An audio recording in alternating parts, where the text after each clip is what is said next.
10 ನಿಮಿಷದಲ್ಲಿ 30 ಸುದ್ದಿಗಳನ್ನು ಒಂದೊಂದೇ ನೋಡ್ತಾ ಹೋಗೋಣ. ಭಾರತ ಜೋಡೋ ಮೂಲಕ ಇಡೀ ದೇಶ ಸುತ್ತಿದ ರಾಹುಲ್ ಗಾಂಧಿ ಇವತ್ತಿನಿಂದ ಭಾರತ್ ನ್ಯಾಯ್ ಯಾತ್ರೆ ಆರಂಭಿಸಲಿದ್ದಾರೆ. ಮಣಿಪುರದ ಇಂಫಾಲ್ನಿಂದ ಯಾತ್ರೆ ಶುರುವಾಗ್ತಾ ಇದ್ದು ಮುಂಬೈನಲ್ಲಿ ಅಂತ್ಯವಾಗಲಿದೆ. 15 ರಾಜ್ಯ 100 ಲೋಕಸಭಾ ಕ್ಷೇತ್ರಗಳ ಮೂಲಕ 6713 ಕಿಲೋಮೀಟರ್ ಯಾತ್ರೆ ಸಂಚರಿಸಲಿದೆ. ಯಾತ್ರೆಯಲ್ಲಿ ಪಾಲ್ಗೊಳ್ಳುವಂತೆ ಐಎನ್ಡಿಐಎ ಕೂಟದ ಪಕ್ಷಗಳಿಗೆ ಅಧ್ಯಕ್ಷ ಮಲ್ಲಿಕಾರ್ಜುನ ಖರ್ಗೆ ಕರೆ ಕೊಟ್ಟಿದ್ದಾರೆ. ಐಎನ್ಡಿಐಎ ಒಕ್ಕೂಟಕ್ಕೆ ಎಐಸಿಸಿ ಅಧ್ಯಕ್ಷ ಮಲ್ಲಿಕಾರ್ಜುನ ಖರ್ಗೆ ಅವರನ್ನ ನಾಯಕನನ್ನಾಗಿ ಆಯ್ಕೆ ಮಾಡಲಾಗಿದೆ. ನಿನ್ನೆ ನವದೆಹಲಿಯ ಖರ್ಗೆ ನಿವಾಸದಲ್ಲಿ ನಡೆದ ಸಭೆಯಲ್ಲಿ ಖರ್ಗೆ ಹೆಸರು ಫೈನಲ್ ಮಾಡಲಾಯಿತು. ಸಭೆಯಲ್ಲಿ ಕಾಂಗ್ರೆಸ್ ನಾಯಕ ರಾಹುಲ್ ಗಾಂಧಿ, ದೆಹಲಿ ಸಿಎಂ ಅರವಿಂದ್ ಕೇಜ್ರಿವಾಲ್ ಇದ್ರು. ತಮಿಳುನಾಡು ಸಿಎಂ ಸ್ಟಾಲಿನ್, ಕನಿಮೋಳಿ, ಎನ್ಸಿಪಿ ಶರದ್ ಪವಾರ್ ಸೇರಿದಂತೆ ಉಳಿದ ನಾಯಕರು ವರ್ಚುವಲ್ ಮೂಲಕ ಪಾಲ್ಗೊಂಡಿದ್ರು. ಕೊಪ್ಪಳ ಲೋಕಸಭಾ ಕ್ಷೇತ್ರದಿಂದ ಕಾಂಗ್ರೆಸ್ ನಾಯಕಿ ಪ್ರಿಯಾಂಕಾ ಗಾಂಧಿ ಕಣಕ್ಕೆ ಇಳಿಯಲಿದ್ದಾರೆ ಅನ್ನೋ ಚರ್ಚೆ ರಾಜ್ಯ ರಾಜಕೀಯದಲ್ಲಿ ದಟ್ಟವಾಗಿ ಹಬ್ಬಿದೆ.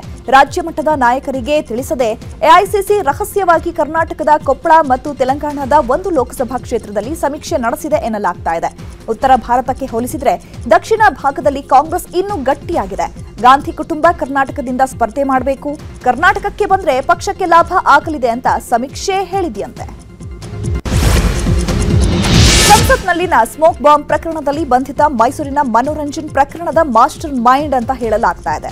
ಆರೋಪಿಗಳಾದ ಸಾಗರ್ ಶರ್ಮಾ, ಮನೋರಂಜನ್ ಡಿ, ಅಮೋಲ್ ಶಿಂಧೆ, ನೀಲಂ ಆಜಾದ್, ಲಲಿತ್ ಝಾ ಮತ್ತು ಮಹೇಶ್ ಕುಮಾವತ್ಗೆ ನಿನ್ನೆ ಪಾಲಿಗ್ರಾಫ್, ನಾರ್ಕೋ ವಿಶ್ಲೇಷಣೆ ಮತ್ತು ಬ್ರೈನ್ ಮ್ಯಾಪಿಂಗ್ ಪರೀಕ್ಷೆಗೆ ಒಳಪಡಿಸಲಾಗಿತ್ತು. ಇದರಲ್ಲಿ ಮನೋರಂಜನ್ನದ್ದು ಪ್ರಮುಖ ಪಾತ್ರವಿದೆ ಎನ್ನಲಾಗಿದೆ. ಇನ್ನು ಬಂಧಿತರನ್ನ ನಿನ್ನೆ ದೆಹಲಿಯ ಪಟಿಯಾಲ ಹೌಸ್ ನ್ಯಾಯಾಲಯದ ಮುಂದೆ ಹಾಜರುಪಡಿಸಲಾಗಿದ್ದು ನ್ಯಾಯಾಂಗ ಬಂಧನಕ್ಕೆ ಕಳುಹಿಸಲಾಗಿದೆ.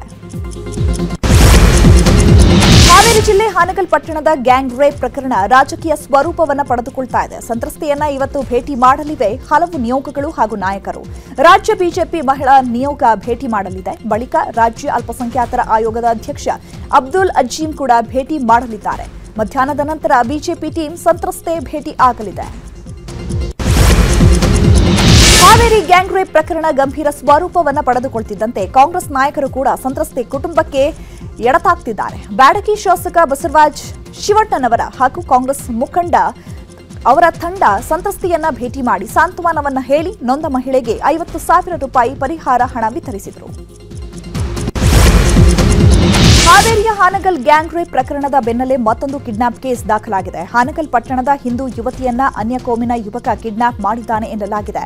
ಈ ಸಂಬಂಧ ಹಾನಗಲ್ ಪೊಲೀಸ್ ಠಾಣೆಯಲ್ಲಿ ಯುವತಿಯ ಪೋಷಕರು ಕಿಡ್ನಾಪ್ ದೂರು ದಾಖಲಿಸಿದ್ದಾರೆ. ಮನೆಯಿಂದ ಕಾಲೇಜಿಗೆ ಹೋಗಿದ್ದ ಯುವತಿಯನ್ನ ಅಪಹರಿಸಲಾಗಿದ್ದು ಪೋಷಕರು ಕಂಗಾಲಾಗಿದ್ದಾರೆ. ಮಾಜಿ ಸಿಎಂ ಜಗದೀಶ್ ಶೆಟ್ಟರ್ ಘರ್ ವಾಪಸಿ ಆಗ್ತಾರಾ? ಹೀಗೊಂದು ಮಾತು ಬಿಜೆಪಿಯಲ್ಲೂ ಕಾಂಗ್ರೆಸ್ನಲ್ಲೂ ಕೇಳ್ತಾ ಇದೆ. ಶೆಟ್ಟರ್ ಮರಳಿ ಗೂಡಿಗೆ ಸೇರಿಸಲು ಬಿಜೆಪಿ ನಾಯಕರು ಪ್ರಯತ್ನ ಪಡ್ತಿದ್ದಾರಂತೆ. ಬೆಳಗಾವಿ ಲೋಕಸಭೆ ಕಣಕ್ಕೆ ಮಂಗಳ ಅಂಗಡಿ ಸ್ಪರ್ಧೆಗೆ ಅರೆಮನಸ್ಸು ಮಾಡಿರೋ ಕಾರಣಕ್ಕೆ ಮಂಗಳ ಅಂಗಡಿ ಬೀಗ್ರು ಶೆಟ್ಟರನ್ನ ಕರೆತಂದು ಬೆಳಗಾವಿಯಲ್ಲಿ ನಿಲ್ಲಿಸೋ ಪ್ಲಾನ್ ಮಾಡಿದ್ಯಂತೆ ಬಿಜೆಪಿ. ಕಾಂಗ್ರೆಸ್ ಅಧಿಕಾರಕ್ಕೆ ಬಂದಾಗಲೆಲ್ಲ ಹಿಂದೂಗಳನ್ನ ಟಾರ್ಗೆಟ್ ಮಾಡಿದೆ ಅಂತ ಕೈ ನಾಯಕರ ವಿರುದ್ಧ ಮಾಜಿ ಸಚಿವ ಸಿಟಿ ರವಿ ಆಕ್ರೋಶವನ್ನ ವ್ಯಕ್ತಪಡಿಸಿದ್ದಾರೆ. ಹುಬ್ಬಳ್ಳಿಯಲ್ಲಿ ಮಾತನಾಡಿದ ಅವರು, ರಾಮಮಂದಿರ ಉದ್ಘಾಟನೆಗೆ ದಿನಗಣನೆ ಸಂದರ್ಭದಲ್ಲಿಯೇ ಕರಸೇವಕನ ಬಂಧನವಾಗಿದೆ. 31 ವರ್ಷ ಹುಬ್ಬಳ್ಳಿಯಲ್ಲಿಯೇ ಇದ್ರೂ ಶ್ರೀಕಾಂತ್ ಅವರನ್ನ ಯಾಕೆ ಬಂಧಿಸಲಿಲ್ಲ ಅಂತ ಪ್ರಶ್ನಿಸಿದರು.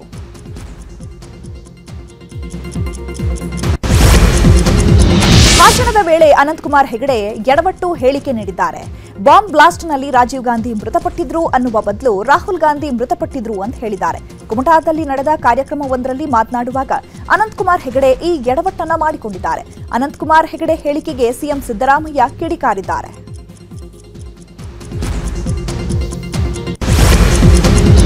ದೆಹಲಿಯಲ್ಲಿ ಬಿಜೆಪಿ ಹೈಕಮಾಂಡ್ ಭೇಟಿಯಾಗಿದ್ದ ಮಾಜಿ ಸಚಿವ ವಿ ಸೋಮಣ್ಣ ರಾಜ್ಯ ನಾಯಕರ ವಿರುದ್ಧ ಸಾಲು ದೂರನ್ನ ನೀಡಿದ್ದಾರಂತೆ. ಕೇಂದ್ರ ಗೃಹ ಸಚಿವ ಅಮಿತ್ ಶಾ ಹಾಗೂ ಬಿಜೆಪಿ ರಾಷ್ಟ್ರೀಯ ಅಧ್ಯಕ್ಷ ಜೆಪಿ ನಡ್ಡಾ ಭೇಟಿ ವೇಳೆ ತಮ್ಮ ಸೋಲಿಗೆ ಕಾರಣ ಯಾರು ಅನ್ನೋ ಬಗ್ಗೆ ಕಂಪ್ಲೇಂಟ್ ನೀಡಿದ್ದಾರೆ ಎನ್ನಲಾಗಿದೆ. ನಾನು ಗೆದ್ರೆ ಅವರಿಗಿಂತಲೂ ಬೆಳೆದು ಬಿಡ್ತೀನಿ ಅಂತ ನನ್ನನ್ನ ಸೋಲಿಸಿದ್ರು ಅಂತ ದೂರಿನಲ್ಲಿ ಉಲ್ಲೇಖ ಮಾಡಿದ್ದಾರೆ. ಹೈದರಾಬಾದ್ನಲ್ಲಿ ಮೈಸೂರು ಸ್ಯಾಂಡಲ್ ಸೋಪ್ನ ನಕಲಿ ಬ್ರ್ಯಾಂಡ್ ಪತ್ತೆಯಾಗಿತ್ತು. ಈ ಬಗ್ಗೆ ಸಚಿವ ಎಂಬಿ ಪಾಟೀಲ್ ತೆಲಂಗಾಣ ಸರ್ಕಾರಕ್ಕೆ ದೂರನ್ನ ಕೊಟ್ಟಿದ್ರು. ಹೀಗಾಗಿ ಖಚಿತ ಮಾಹಿತಿ ಆಧರಿಸಿ ಹೈದರಾಬಾದ್ ಪೊಲೀಸರು ದಾಳಿ ಮಾಡಿ ಸುಮಾರು 2 ಕೋಟಿ ಮೌಲ್ಯದ 10,000ಕ್ಕೂ ಹೆಚ್ಚು ನಕಲಿ ಸೋಪ್ ಅನ್ನು ವಶಪಡಿಸಿಕೊಂಡಿದ್ದಾರೆ. 5 ವರ್ಷದ ಮಗು ಬಿಟ್ಟು 4 ತಿಂಗಳ ಗರ್ಭಿಣಿ ನಾಪತ್ತೆಯಾಗಿದ್ದಾಳೆ. ಬೆಂಗಳೂರಿನ ತಾವರೆಕೆರೆ ಪೊಲೀಸ್ ಠಾಣಾ ವ್ಯಾಪ್ತಿಯ ಕಾಮತ್ ಲೇಔಟ್ನಲ್ಲಿ ವಾಸವಾಗಿರೋ ಗರ್ಭಿಣಿ ಶಾಲಿನಿ ನಾಪತ್ತೆಯಾಗಿದ್ದಾರೆ.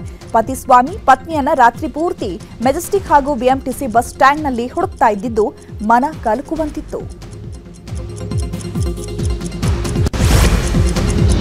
ಬೆಂಗಳೂರಿನ ನಿರ್ವಾನ್ ಇಂಟರ್ನ್ಯಾಷನಲ್ ಸ್ಪಾ ಮೇಲೆ ಸಿಸಿಬಿ ಪೊಲೀಸರ ದಾಳಿ ಪ್ರಕರಣದ ತನಿಖೆ ಚುರುಕುಗೊಂಡಿದೆ. ಪ್ರಕರಣದಲ್ಲಿ ಪೊಲೀಸರ ಭಾಗಿ ಕುರಿತು ಎಸಿಪಿ ಪ್ರಿಯದರ್ಶಿನಿ ತನಿಖೆ ನಡೆಸುತ್ತಿದ್ದಾರೆ. ಆದರೆ ಯಾವ ಪೊಲೀಸರು ದಂಧೆಯಲ್ಲಿ ಶಾಮೀಲು ಅನ್ನೋದಕ್ಕೆ ಈವರೆಗೆ ಯಾವುದೇ ಸಾಕ್ಷ್ಯ ಸಿಕ್ಕಿಲ್ವಂತೆ. ಸ್ಪಾ ಮಾಲೀಕ ಅನಿಲ್ ರೆಡ್ಡಿ ಕೂಡ ಪೊಲೀಸರ ಶಾಮೀಲಿನ ಬಗ್ಗೆ ಬಾಯ್ಬಿಟ್ಟಿಲ್ಲ. ಬದಲಾಗಿ ಎಲ್ಲವೂ ಲೀಗಲ್ ಆಗಿ ಮಾಡ್ತಾ ಇದ್ದೀನಿ ಅಂತ ಆರೋಪಿ ಅನಿಲ್ ರೆಡ್ಡಿ ಹೇಳ್ತಿದ್ದಾನೆ ಎನ್ನಲಾಗಿದೆ.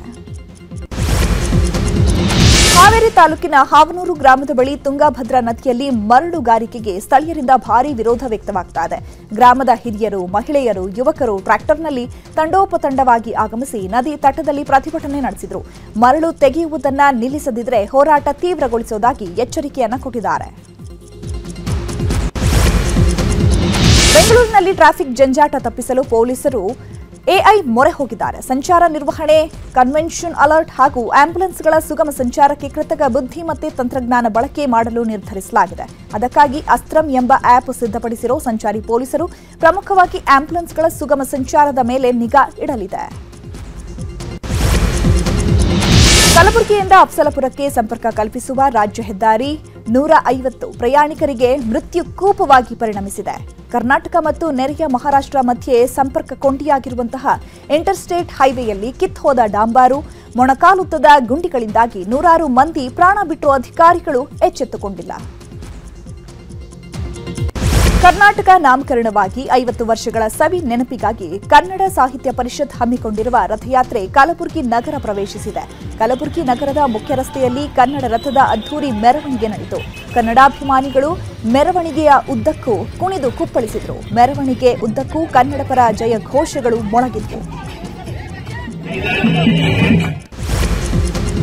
ಹಾಸನ ಬಳಿಯ ಕಾಡಿನಲ್ಲಿ ಅರ್ಜುನನ್ನ ಕೊಂದ ಪುಂಡಾನೆಯನ್ನ ಖೆಡ್ಡಾಗೆ ಕೆಡವಲಾಗಿದೆ. ಅಭಿಮನ್ಯು ನೇತೃತ್ವದಲ್ಲಿ ಕಾಡಾನೆಗಳ ಕಾರ್ಯಾಚರಣೆ ನಡೆಸಲಾಯಿತು. ಈ ವೇಳೆ ಆಲೂರು ತಾಲೂಕಿನ ನಲ್ಲೂರು ಗ್ರಾಮ ಸಾರಾ ಎಸ್ಟೇಟ್ನಲ್ಲಿ ಒಂಟಿ ಸಲಗವನ್ನ ಖೆಡ್ಡಾಗೆ ಕೆಡವುವಲ್ಲಿ ಅಭಿಮನ್ಯು ಸಕ್ಸಸ್ ಆಗಿದ್ದಾನೆ.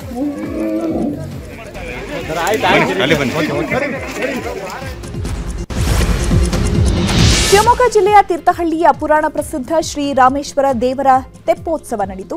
ಎಳ್ಳು ಅಮಾವಾಸ್ಯೆ ಹಿನ್ನೆಲೆ ಉತ್ಸವ ಮೂರ್ತಿಯನ್ನ ತೆಪ್ಪದಲ್ಲಿ ಇರಿಸಿ ತುಂಗಾ ನದಿಯಲ್ಲಿ ಪ್ರದಕ್ಷಿಣೆ ಮಾಡಲಾಯಿತು. 25,000ಕ್ಕೂ ಹೆಚ್ಚು ಭಕ್ತರು ಅದ್ಧೂರಿ ತೆಪ್ಪೋತ್ಸವಕ್ಕೆ ಸಾಕ್ಷಿಯಾಗಿದ್ದರು.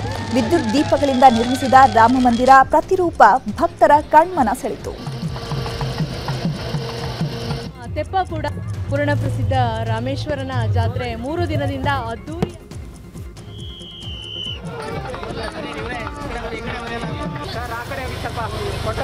ಆಯ್ತಾಯ್ತು, ಮಂಗಳಾರತಿ ತಗೊಂಡು ಹೋಗ್ಬಿಡ್ತೀವಿ ಸರ್.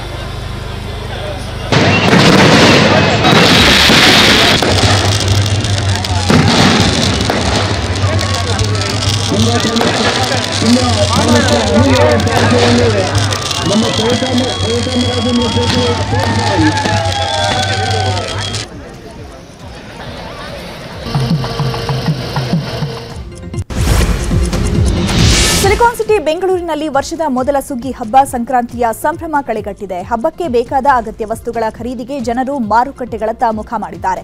ಬೆಲೆ ಏರಿಕೆ ಬಿಸಿ ತಟ್ಟಿದ್ರೂ ಹಬ್ಬಕ್ಕೆ ಬೇಕಾದ ಕಬ್ಬು, ಕಡಲೆಕಾಯಿ, ಅವರೆಕಾಯಿ, ಗೆಣಸು, ಎಳ್ಳು, ಬೆಲ್ಲ ಕೊಂಡುಕೊಳ್ಳೋದಕ್ಕೆ ಜನ ಮುಗಿಬಿದ್ದಿದ್ದಾರೆ. ನಗರದ ಕೆಆರ್ ಮಾರುಕಟ್ಟೆ, ಮಲೇಶ್ವರಂ, ಯಶವಂತಪುರ ಮಾರುಕಟ್ಟೆ ಗ್ರಾಹಕರಿಂದ ಕಿಚಿಗುಡ್ತಾ ಇದೆ.